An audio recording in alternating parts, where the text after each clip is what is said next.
ఇప్పుడు మనం చెప్పుకోబోయే lesson very very most important అనమాట. 8 మార్కుల ప్రశ్నకి ఖచ్చితంగా వచ్చేటటువంటి ప్రశ్నలు ఉన్నాయి దీంట్లో. ఖచ్చితమైన ప్రశ్నలు దీంట్లో నుంచి కరెక్ట్గా అడుగుతారు. కాబట్టి ఈ లెసన్ని మనం చాలా జాగ్రత్తగా నీట్గా నేర్చుకోవాలి, 8 మార్కుల ప్రశ్నల కోసమైనా. సరే, ఇంకా మొదలు పెట్టుకుందాం. లెసన్ పేరు the human I and colourful world. మానవుని కన్ను రంగుల ప్రపంచం. పేరే చూడండి ఎంత బాగుందో. అంటే మనం ఎలా చూడగలుగుతున్నాము, మన కంటి ద్వారా ఎలా చూడగలుగుతున్నాము, తర్వాత ఈ రంగులన్నీ ఏర్పడడానికి కారణం ఏంది, ఈ రంగులు ఎట్లా ఏర్పడుతున్నాయి, మనం ఎలా చూడగలుగుతున్నాం ఆ రంగుల్ని కూడా, మన కంటిలో దోషాలు ఏమైనా ఉన్నాయా, కంటి దోషాలు ఉంటే కనుక అవి ఎన్ని మనకిచ్చుండేది 3 రకాలు ఇచ్చున్నాడు కంటి డిఫెక్ట్స్. వాటికి రెమెడీస్ ఏమన్నా ఉన్నాయా, రెమెడీస్ ఉంటే ఆ రెమెడీస్ని మనం ఎలా చూసుకొని ఆ కంటి దోషాలను పోగొట్టుకోగలము. ఇవన్నీ కూడా ఈ లెసన్లో వచ్చేటటువంటి ముఖ్యాంశాలు. ముందుగా ఏం చేద్దామంటే మన కన్ను గురించి కొంచెం నేర్చుకుందాం. మన కన్ను అనగానే సర్వేంద్రియాణం నయనం ప్రధానం అంటారు కదా. మనకున్నటువంటి పంచేంద్రియాల్లో కన్ను చాలా చాలా ప్రధానమైనది. ఎందుకంటే మిగతా 4 లేకపోయినా అంటే ఎవరి హెల్ప్ తీసుకోకుండా బతకగలరు, కానీ కళ్ళు గనక లేకపోతే ఎవరో ఒకరి హెల్ప్ అనేది అవసరం అవుతుందన్నమాట. అందుకని దానికి అంత గొప్పతనం ఉంటుంది. చాలా సున్నితమైన అవయవం కదా. ఈ కంటిలో ఉన్న భాగాలు ఈరోజు మనం నేర్చుకుందాం. యాక్చువల్గా ఇది ఎన్ఎస్కి సంబంధించిన టాపిక్, కాకపోతే మనం ఏం చేద్దామంటే దీంట్లో మనకు సంబంధించినటువంటి భాగాలు ఏమున్నాయి అంటే ఫిజికల్ సైన్స్కి సంబంధించిన, అంటే దాంట్లోకి లైట్ ఎలా వెళుతున్నది, తర్వాత ఎక్కడ బొమ్మ ఏర్పడుతున్నది, ఆ బొమ్మ ఎలాంటి బొమ్మ ఏర్పడుతుంది, మనకి ఎలాంటి మెసేజ్ వెళ్తుంది బ్రెయిన్కి, ఇవన్నీ కూడా మనం నేర్చుకోబోయే ముందు కంటిలో మనకు కనపడేటటువంటి ముఖ్యమైనటువంటి భాగాలు 4 అని చెప్పొచ్చు. మనం చూసేవి రోజు ఎవరి కళ్ళల్లో అయినా సరే మనం చూసేటటువంటి మెయిన్ భాగాలు ఎన్ని అని చెప్తామంటే 4 అని చెప్తాం అన్నమాట. తర్వాత ఉన్నాయి లోపల ఇన్నర్ పార్ట్లో ఉంటాయి, బయటకి కనపడేవి ఇన్ని 4 పార్ట్స్ అని చెప్తాం. ఏమింది అవి చూద్దాం. చూడండి, ఒకటి వచ్చి స్క్లెరా అంటాం. ఒకటి వచ్చి స్క్లెరా. ఇదేంటిది అని అంటే మన కంటిలో ఉన్నటువంటి తెల్ల గుడ్డు ఉంది చూడండి, ఆ తెల్ల గుడ్డుని స్క్లెరా అని పిలుస్తారు. దీనివల్ల ఏంది మనకి లాభము అంటే కంటికి ఒక షేప్ వస్తుంది. చూడండి, పెద్ద కళ్ళని అందంగా గుండ్రంగా ఉన్నాయని, చాలా చక్కగా ఉన్నాయని కళ్ళని వర్ణిస్తుంటారు కదా కొంతమంది, చిన్న కళ్ళని. అవన్నీ కూడా దేనివల్ల వస్తుంది అంటే ఒక షేప్ అనేది దేనివల్ల వస్తుందంటే ఈ స్క్లెరా అనే దానివల్ల వస్తుందన్నమాట.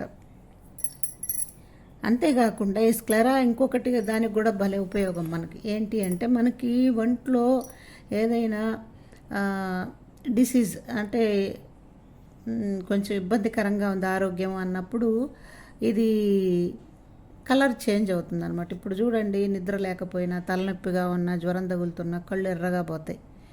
అదే కాకుండా పసిరికలు వస్తాయి కదా, జాండీస్ అంటుంటాం కదా, లివర్ దెబ్బతిన్నప్పుడు జాండీస్ అనేవి వస్తుంటాయి కదా, అది కూడా ఏమవుతుందంటే ఈ స్క్లెరా అనేది తెల్లగా కాకుండా ఎల్లో కలర్లోకి మారిపోతుంది. అంటే కలర్ చేంజ్ అవ్వడం అంటే ఏంటంటే మన శరీరంలో ఏదో రుగ్మత, ఏదో యాంటీబాడీస్ అనేవి ఉన్నాయి అని చెప్పడానికి ఈ స్క్లెరా అనేది కలర్ చేంజ్ చేసి మనకు చెప్తుంది అనమాట. రెండోది ఏంది అని అంటే కార్నియా అందం. రెండోది వచ్చేసి కార్నియా. మీరు గమనించండి, ఈ తెల్ల గుడ్డు మీద సన్నగా ఒక ట్రాన్స్పరెంట్ పొరలాగుంటుంది చూడండి, ఒక ట్రాన్స్పరెంట్ పొరలాగుంటుంది, తడిగా కనపడుతుంది. కళ్ళు ఎప్పుడు కొంచెం తడిగానే కనపడినట్టుగా ఉంటాయన్నమాట. అదేంటి అంటే కార్నియా పొర. ఈ కార్నియా పొర వల్ల ఏంది లాభము అని అంటే ఇక్కడ బయట నుంచి వచ్చే లైట్ దానిలో పోయినప్పుడు అది అదొక ట్రాన్స్పరెంట్ కాబట్టి దానిలో నుంచి పోయి కొంత బెండ్ అయినట్టుగా పోతుంది అనమాట కార్నియా. తర్వాత నెక్స్ట్ది ఏంటంటే ఐరిస్ అంటాం. ఐరిస్ అంటే ఏంటంటే ఇది ఒక కలర్డ్ పార్ట్ అనమాట. కంటిలో ఉన్నటువంటి కలర్డ్ పార్ట్ ఏంది అని అంటే ఐరిస్. మనకు నల్లగుడ్డు అంటుంటాం చూసారా మనం, ఆ నల్లగుడ్డు అనమాట.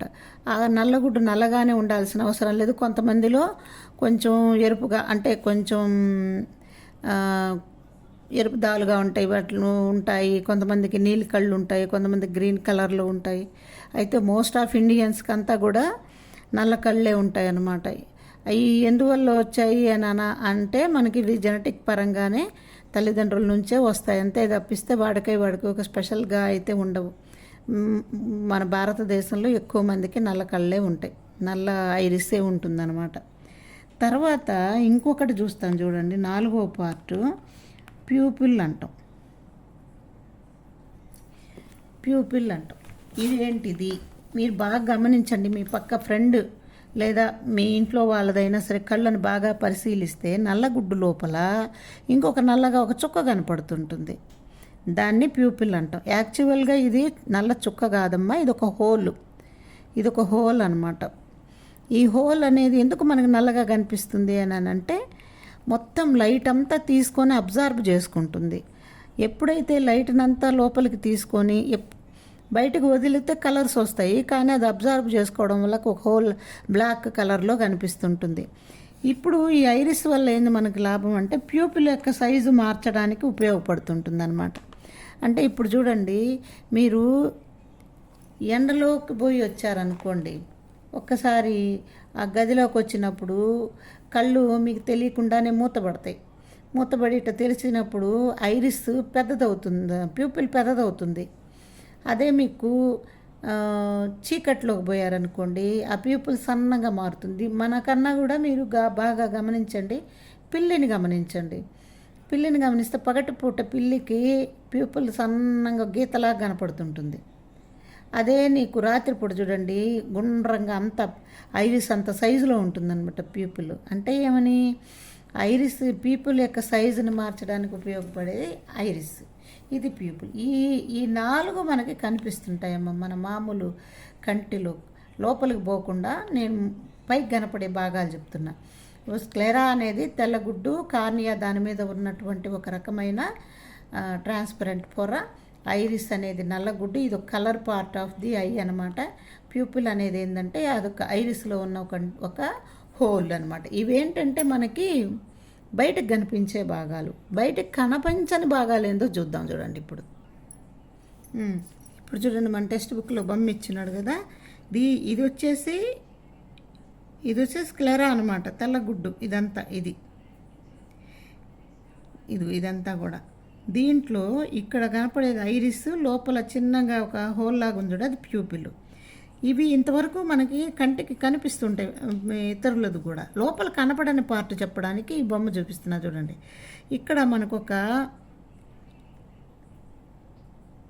కాన్వెక్స్ లెన్స్ ఉంది చూడండి, ఇది కాన్వెక్స్ లెన్స్ అనమాట. మనం నిన్న నేర్చుకున్నాం కదా లెన్సెస్లో, కాంకేవ్ ఒకటి, కాన్వెక్స్ ఒకటి. ఇది బైకాన్వెక్స్ లెన్స్ ఉంటుంది మన కంటి లోపల, బైకాన్వెక్స్ లెన్స్. అర్థమైంది కదా. ఇక్కడ చూడండి, లెన్స్ పైన ఇట్లా ఒక మజిల్స్ ఉంటాయి, సన్న మజిల్స్ ఉంటాయి అటు ఇటు.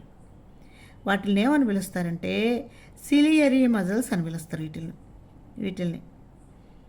అంటే ఈ లెన్స్ ఉంది కదా, ఈ లెన్స్కి ఇక్కడ అటు ఇటు 2 వైపులా సన్నటువంటి సన్న మజిల్స్ ఉంటాయి. వాటిని సిలియరీ మజిల్స్ అంటారు. ఎందుకు అనే చెప్తాను తర్వాత.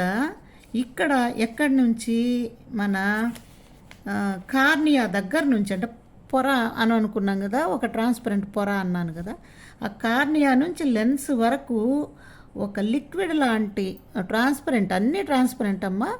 కంటి లోపల ఒక్క ఐరిస్ తప్ప కొరవన్నీ కూడా కలర్లెస్గానే ఉంటాయి, అన్నీ కలర్లెస్సే. ఒక్క ఐరిస్ ఒక్కటే కలర్డ్ పార్ట్ అంటాం. ఇక్కడి నుంచి కార్నియా దగ్గర నుంచి లెన్స్ వరకు ఒక రకమైన ఫ్లూయిడ్, అంటే దాన్ని వాటరీగా ఉండే ఒక ద్రవం లాంటి పదార్థం ఉంటుంది. దాన్ని ఆక్వస్ హ్యూమర్ అని పిలుస్తారు. ఆక్వస్ హ్యూమర్ అని పిలుస్తారు. అది ఎందుకు అంటే కంటికి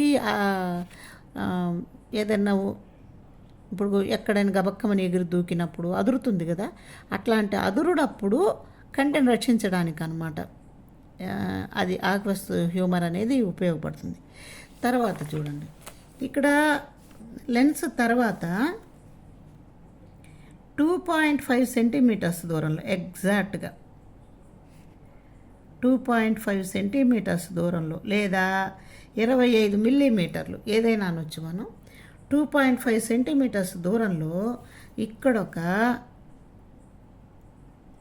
లేయర్ లాంటి నిర్మాణం ఉంటుంది. దాన్నే మనం రెటీనా అని పిలుస్తాం. లేయర్ లాంటి నిర్మాణం ఉంటుంది, దాన్ని ఏమని పిలుస్తాం? రెటీనా అని పిలుస్తాం అనమాట. ఈ రెటీనా అనేది ఎవరు అని అంటే ఇక్కడ ఉంటుంది చూడండి, ఇది రెటీనా. మీరు టెక్స్ట్ బుక్ తీసుకొని బొమ్మ నీట్గా నేర్చుకోవాలి. రెటీనా అని పిలుస్తాం అనమాట. ఏంది రెటీనా అంటే ఇదొక స్క్రీన్. మళ్ళీ చెప్తున్నా చూడండి, మనం ఇక్కడ ఉండేటటువంటి లెన్స్ ఏంది చెప్పండి? ఇక్కడ ఉండే లెన్స్ కాన్వెక్స్ లెన్స్లో మనకి రియల్ ఇమేజే ఏర్పడుతుంటుంది. ఈ రియల్ ఇమేజ్ని మనం ఏం చేస్తాము? ఒక స్క్రీన్ మీద పడతాం. ఆ స్క్రీన్ ఇక్కడ ఏంది చెప్పండి? రెటీనా. అర్థమైందా? ఈ రెటీనా తర్వాత ఆప్టిక్ నర్వ్ అనేది ఒకటి స్టార్ట్ అవుతుంది. ఇదిగో ఇక్కడ ఉంది చూడండి, ఆప్టిక్ నర్వ్ అంటాం. ఈ ఆప్టిక్ నర్వ్ వల్ల ఏంది మనకి లాభము అంటే, ఇక్కడ రెటీనాలో ఏర్పడినటువంటి బొమ్మని బ్రెయిన్కి అందిస్తుంటుంది అనమాట. ఏం చూసాము అని మనకి ఇప్పుడు అన్నీ చూస్తున్నాం కదా, ఆ చూసేటటువంటి ప్రతి విషయాన్ని బ్రెయిన్కి అందిస్తుంది. ఇక్కడ మనకు ఒక డౌట్ వస్తుంది చూడండి, ఇది కాన్వెక్స్ లెన్స్ అంటే రెటీనా మీద రియల్ ఇమేజ్ అంటే తలకిందులుగా ఏర్పడుతుంది కదమ్మా. కానీ మనమేమో నిటారుగానే చూస్తాం కదా, అది డీకోడ్ చేస్తుంది అనమాట. బ్రెయిన్కి పంపించినప్పుడు ఆప్టిక్ నర్వ్ అక్కడ డీకోడ్ చేసి మనకి బొమ్మ కనిపిస్తుంది. ఇక్కడ మీరు గమనించండి, ఎక్కడైతే ఆప్టిక్ నర్వ్ స్టార్ట్ అవుతుందో దాన్ని బ్లైండ్ స్పాట్ అని పిలుస్తారు. బ్లైండ్ స్పాట్ మనకి ఇక్కడ ఇవ్వలేదు కానీ రాసుకోండి, బ్లైండ్ స్పాట్. ఎందుకంటే అక్కడ బొమ్మ పడ్డా కూడా ఏం కనపడదు, అక్కడి నుంచి నీకు ఆప్టిక్ నర్వ్ అనేది స్టార్ట్ అవుతుంది. సరే, ఇదైపోయింది కదా. ఈ సిలియరీ మజిల్స్ వల్ల ఏంది లాభం? అది మనకి 4 మార్క్స్ క్వశ్చన్స్కి వస్తుంది. ఒక్కోసారి మన అదృష్టం కనుక బాగుంటే 8 మార్క్స్ కూడా వస్తుంది. ఏమని అంటే, how you appreciate ciliary muscles అని అడుగుతాడు. ఎలా నువ్వు పొగడతావు దాన్ని, ఎందుకు పొగడాలి అసలు? ముందు అది కదా మనం నేర్చుకోవడం, ఎందుకు దాన్ని మెచ్చుకోవాలి మనం అనేది నేర్చుకోవాలి కదా. ఒక్కసారి మనం కాన్వెక్స్ లెన్స్ గురించి వెనక్కి పోయి ఒకసారి వివరించుకొని వద్దాం. ఏంది అంటే, కాన్వెక్స్ లెన్స్లో మనం ఇన్ఫినిటీ నుంచి ఫోకస్ దాకా ఏ ప్లేస్లో పెట్టినా మనకి ఏర్పడేది రియల్ ఇమేజే ఏర్పడుతుంది. ఈ రియల్ ఇమేజ్ అనేది నీకు మనం ల్యాబ్లో మనం ఎక్స్పెరిమెంట్ చేసేటప్పుడు ఏం చేస్తామంటే, స్క్రీన్ అటు ఇటు కదిలిస్తూ ఎక్కడైతే దాని క్లియర్ ఇమేజ్ ఏర్పడుతుందో అక్కడ దాన్ని స్క్రీన్ మీద పడతాం. అర్థమైందా? లేదు, ఒకవేళ మనం స్క్రీన్ కదిలించకుండా డిఫరెంట్ ఫోకల్ లెంగ్త్ ఉన్న లెన్సెస్ని వాడైనా సరే క్లియర్ ఇమేజ్ని పట్టుకోగలుగుతాం. అంటే ఇక్కడ వీని మారుస్తాం, ఇమేజ్ డిస్టెన్స్ని మార్చవచ్చు ల్యాబొరేటరీలో, లేకపోతే డిఫరెంట్ ఫోకల్ లెంగ్త్లు ఉన్నటువంటి లెన్సెస్నైనా వాడుకొని చేసుకోగలుగుతాం. కానీ కంటిలో బాగా గమనించండి, ఇక్కడ 2.5 సెంటీమీటర్స్ అనేది ఇమేజ్ డిస్టెన్స్ మారదు. ఎందుకని? ఇక్కడే కదా నీకుండేది రెటీనా ఉండేది, ఇక్కడే రెటీనా మీదే కదా బొమ్మ పడాలి. అంటే ఇమేజ్ డిస్టెన్స్ ఎంత ఉండాలి? 2.5 సెంటీమీటర్సే ఉండాలి, మారకూడదు. నెక్స్ట్ ఇంకేంటిది, మనకి ఎక్కడి నుంచో డిఫరెంట్ యూలు వస్తాయి. అంటే ఆబ్జెక్ట్ డిస్టెన్స్ రకరకాలుగా, దూరం అయిన వస్తువు కనపడుతుంది, దగ్గరకైనా వస్తువు, మధ్యలో అయిన వస్తువు మనకు కనిపిస్తున్నది. అంటే నీకు రకరకాల ఆబ్జెక్ట్ డిస్టెన్సెస్ అయితే వస్తాయి కదా, ఆబ్జెక్ట్ డిస్టెన్స్ అయితే వస్తాయి. కానీ ఇక్కడ ఇమేజ్ డిస్టెన్స్ మారదు. అప్పుడు దేన్ని మార్చుకోగలగాలి? ఇక్కడ లెన్స్ను మార్చాలి. మనం లెన్స్ను మార్చుకోగలమా? మార్చుకోలేం. కానీ ఇక్కడ ఏమవుతుందంటే ఈ సిలియరీ మజిల్స్ ఉన్నాయి కదమ్మా, ఈ సిలియరీ మజిల్స్ ఏం చేస్తాయంటే ఇట్లా మామూలుగా ఉండేదాన్ని రిలాక్స్ స్టేట్ అంటాం. దూరంగా ఉన్న వస్తువులు రిలాక్స్ స్టేట్లో ఉన్నప్పుడు రెటీనా మీద బొమ్మ పడుతుంది, మనం చక్కగా చూడగలుగుతాం. ఒకవేళ దగ్గరగా ఉన్న వస్తువు చూడాలనుకోండి, ఇవేమవుతాయంటే కాంట్రాస్ట్ అవుతాయి. అంటే కిందకి కుంచుకుంటే ఇట్లా ఒత్తుకుంటాయి అన్నమాట. కిందకి ఇట్లా ఒత్తుకున్నప్పుడు దీని షేప్ ఏమవుతుంది? మారిపోతుంది. ఇందాక పొడవుగా ఉన్నది కిందకు ఒత్తినప్పుడు ఏమవుతుంది? కొంచెం పొట్టిగా, లావుగా, కొంచెం మందంగా తయారైపోతుంది. అంటే ఫోకల్ లెంగ్త్ ఏమైపోతుంది? తగ్గిపోతుంది. ఫోకల్ లెంగ్త్ ఎప్పుడైతే తగ్గిపోతుందో అప్పుడేమవుతుంది? పవర్ కూడా తగ్గడం వల్ల ఈ లైట్ రే వచ్చి రెటీనా మీద పడడానికి అవకాశం ఉంటుందన్నమాట. అంటే ఫోకల్ లెంగ్త్ను మార్చడానికి ఉపయోగపడేది ఎవరు? సిలియరీ మజిల్స్ అనమాట. సిలియరీ మజిల్స్ సరిగ్గా వర్క్ చేయకపోతే మనం ఆ ఆబ్జెక్ట్ని క్లియర్గా చూడలేం. అంటే రిలాక్స్ అన్నా అయి ఉండాలి. రిలాక్స్గా ఉంటే ఫోకల్ లెంగ్త్ ఎక్కువగా ఉంటుంది, దూరంగా ఉండే వస్తువుని చూడగలుగుతాం. దగ్గరగా ఉండే వస్తువుని ఎప్పుడు చూస్తాము అంటే ఇవి ఏమవుతాయంటే కొంచెం కుంచుకుంటాయి, కాంట్రాస్ట్ అవుతాయి. అప్పుడు దగ్గరగా ఉన్న వస్తువుని చూడగలుగుతాం. మనం దూరంగా ఉండే వస్తువుని, దగ్గరగా ఉన్న వస్తువుని రెండింటిని దేనివల్ల చూడగలుగుతున్నాము అంటే సిలియరీ మజిల్స్ వల్ల చూడగలుగుతున్నాం. కాబట్టి సిలియరీ మజిల్స్ని మనం చాలా ఎక్కువగా అప్రిషియేట్ చేయాల్సిన అవసరం అయితే ఉంటుంది అని చెప్తాం అనమాట. ఇవమ్మ దీంట్లో భాగాలు. ఇవి క్లియర్గా నేర్చుకుంటే మనం నెక్స్ట్ పాఠానికి వెళ్దాం. ఏంది చెప్పండి? ఒకటేం చెప్పుకున్నాం, ఫస్ట్ది ఏం చెప్పుకున్నాం? స్క్లెరా అని చెప్పాం, తెల్లగుడ్డు అని చెప్పాం అనమాట. రెండోది వచ్చి దాని మీద ఒక ట్రాన్స్పరెంట్ లేయర్ లాగా ఉంటుంది పొర, దాని పేరు వచ్చి కార్నియా అంటాం. తర్వాత నల్లగుడ్డును వచ్చి ఐరిస్ అంటాం. ఐరిస్లో ఒక హోల్ని ప్యూపిల్ అని పిలుస్తాం కదా. ఇక్కడ చూడండి, కార్నియాకి దాని ప్యూపిల్కి వెనకాల ఏముంటుంది? ఒక కాన్వెక్స్ లెన్స్ ఉంటుంది. ఈ కాన్వెక్స్ లెన్స్కి అటువైపున ఇటువైపున సిలియరీ మజిల్స్ అనే రెండు ఆ తట్టు ఈ తట్టు సిలియరీ మజిల్స్ దాన్ని అటాచ్ చేసి ఉంటాయి అన్నమాట. తర్వాత అక్కడ నుంచి 2.5 సెంటీమీటర్ల దూరంలో కార్నియా అనేటటువంటి స్క్రీన్ అనేది ఉంటుంది. రెటీనా అంటాం. సారీ, కార్నియా కాదమ్మా, రెటీనా అనే పొర ఉంటుంది. అదేంటంటే ఒక స్క్రీన్ లాగా పనిచేస్తుంది. దాని నుంచి ఒక ఆప్టిక్ నర్వ్ అనేది అటాచ్మెంట్ ఉంటుందన్నమాట. ఇక్కడ కార్నియాకి లెన్స్కి మధ్యలో ఏమో ఆక్వస్ హ్యూమర్ అనేటటువంటి ఒక లిక్విడ్ లాంటి పదార్థం ఉంటుంది. అదే లెన్స్ నుంచి రెటీనా వరకు ఇదంతా ఒక ఖాళీ ప్రదేశం లాగా ఉంది కదా. అక్కడ ఎట్టుంటుందంటే విట్రియస్ హ్యూమర్ అంటాం దాన్ని. ఇది ఒక జెల్లీ లాంటి, అది కూడా కలర్లో వేస్తే తాటి ముంజ ఉంటుంది చూసారా, ఇంకా కలర్లెస్ అనమాట.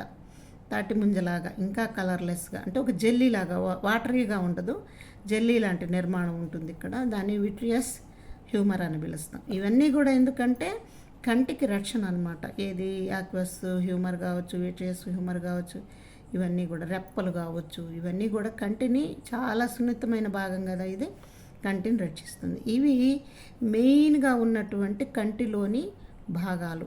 ఇంకా చాలా చాలా భాగాలు ఉన్నాయి, అవి మనకి అవసరం లేదనమాట. అవి ఎన్ఎస్లో నీట్గా నేర్చుకుంటారు. మనకెందుకు అంటే ఈ లైట్ పడి ఇక్కడ రిఫ్రాక్షన్ జరిగి అక్కడ బొమ్మ ఏర్పడేదే మనకు కావాలి. అందుకే మనకి ఇక్కడ ఏ లెన్స్ ఉంటుంది అనుకుంటున్నాం? కాన్వెక్స్ లెన్స్ ఉంటుంది. ఓకేనా? ఈ భాగాలు మీరు క్లియర్గా నేర్చుకోండి. రేపు ఇంకొకటి చెప్పుకుందాం. ఓకే.